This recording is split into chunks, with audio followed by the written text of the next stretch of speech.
என்னதான் பிளான் பண்ணி பக்காவாக ஸ்கெட்ச் போட்டு எதிர்கட்சிக்காரங்களாம் மூவ் பண்ணாலும் டைம் என்னமோ டிஎம்கே பக்கம் ஒர்க் அவுட் ஆகிட்டு இருக்கிற மாதிரியே இருக்கு.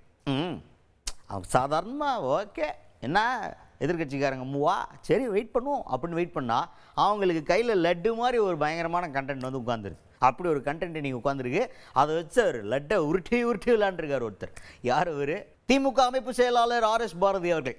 இப்போ உங்களுடன் ஸ்டாலின் அப்படின்னு ஒரு திட்டத்தை ஆரம்பிச்சிருந்தாங்க டிஎம்கே கவர்மெண்ட்டில். அதில் வந்து மக்களுடைய குறைகள் எல்லாத்தையுமே கேட்டு மனுவாக பெற்று அதை வந்து மறுபடியும் அதை சரி பண்ணுவோம் அப்படின்ற மாதிரி ஒரு பிளான் தான் இது. அந்த ஸ்கீமில் நிறைய மனுக்கள்லாம் வாங்கப்பட்டு இருந்தது. அப்போ எதிர்கட்சிக்காரங்க என்ன சொன்னாங்கன்னா, இது தேவையில்லாமல் ஸ்டாலின் அவர்களுடைய பேரை விளம்பரப்படுத்துகிற மாதிரி இருக்குது, அவர் பேரை நம்ம விளம்பரப்படுத்துறதுக்கு பண்ண மாதிரி இருக்குது அப்படின்ற மாதிரி அவங்க டென்ஷன் ஆகி ஒரு கேஸே போட்டாங்க.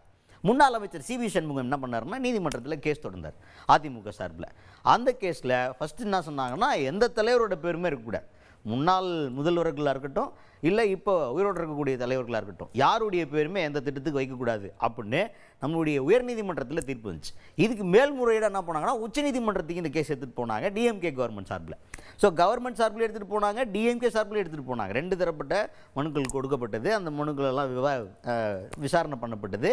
அப்போது நிறைய விஷயங்கள் வந்து கவர்மெண்ட் தரப்புலையும் வச்சுட்டு இருந்தாங்க. குறிப்பாக ஏடிஎம்கே கவர்மெண்ட்லேயும் இந்த மாதிரி திட்டத்துக்கெலாம் அவங்களுடைய தலைவர்கள் பேர் வச்சுருக்கிறாங்க, நாங்கள் மட்டும் கிடையாது. இது நல்ல திட்டம் வைக்கும்போது இதை வந்து ஒரு அரசியல் ரீதியான காழ்ப்புணர்ச்சியோடு பார்க்குறாங்க அப்படின்ற ஒரு ஸ்டேட்மெண்ட்டை அந்த இடத்துல விவாதமாக வைக்கிறாங்க கவர்மெண்ட் தரப்புலையும் டிஎம்கே தரப்புலையும். ஸோ இதை கேட்டதுக்கப்புறம் உச்சநீதிமன்றம் என்ன பண்ணிட்டாங்க அப்படின்னா, தீர்ப்பு சொல்லும்போது இது விளையாண்டுக்கிட்டு இருக்கிறதுக்குலாம் நீதிமன்றத்துக்கு டைம் கிடையாது, தேவையில்லாமல் டைம் வேஸ்ட் பண்ணிகிட்டு இருக்கக்கூடாது, டர்ட்டி பாலிட்டிக்கல் கேம்ஸ் எல்லாம் இங்கே வரக்கூடாது அப்படின்ற மாதிரி காட்டமாக சில ஸ்டேட்மெண்ட்டுகளை சொல்லி ஃபைனை வேறு போட்டிருக்காங்க முன்னாள் அமைச்சர் சிவி சண்முகம் அவர்களுக்கு. 10 லட்சம் ரூபாய் அபராதம் இந்த மாதிரி ஒரு சில்லி கேஸை கொண்டு வந்ததுக்கு அப்படின்ற மாதிரி போட்டாங்களாம். இப்படி ஒரு கண்டென்ட் கிடச்சதுக்கு அப்புறம் திமுக அமைப்பு செயலாளர் ஆர்எஸ் பாரதி சும்மா இருப்பாரா? ஏன்னா திமுக சார்பில் அமைப்பு செயலாளராக இருக்கக்கூடிய ஆர்எஸ் பாரதி அவர்கள் தான் மனுவே போடுறாரு கேஸை உச்சநீதிமன்றத்துக்கு போய்.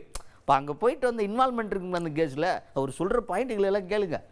ஒரு உங்களுடன் ஸ்டாலின் என்கிற ஒரு திட்டத்துக்கு பெயர் வைத்தவுடன் அவசரமாக நீதிமன்றத்துக்கு சென்று வழக்கை தொடர்ந்தார். அதனுடைய விளைவு என்ன ஆனது? அந்த தீர்ப்பு என்ன வந்தது? எந்த திட்டத்துக்கும் முன்னாள் முதலமைச்சருடைய பெயரும் இருக்கக்கூடாது, உயிரோடு இருப்பவர் இரு பேரும் இருக்கக்கூடாது என்று ஒரு தீர்ப்பு வந்தது.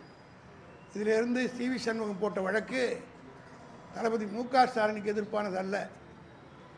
அதனுடைய விளைவு என்ன ஆயிற்று என்றால், அம்மா உணவும் எடுத்தாக வேண்டும்,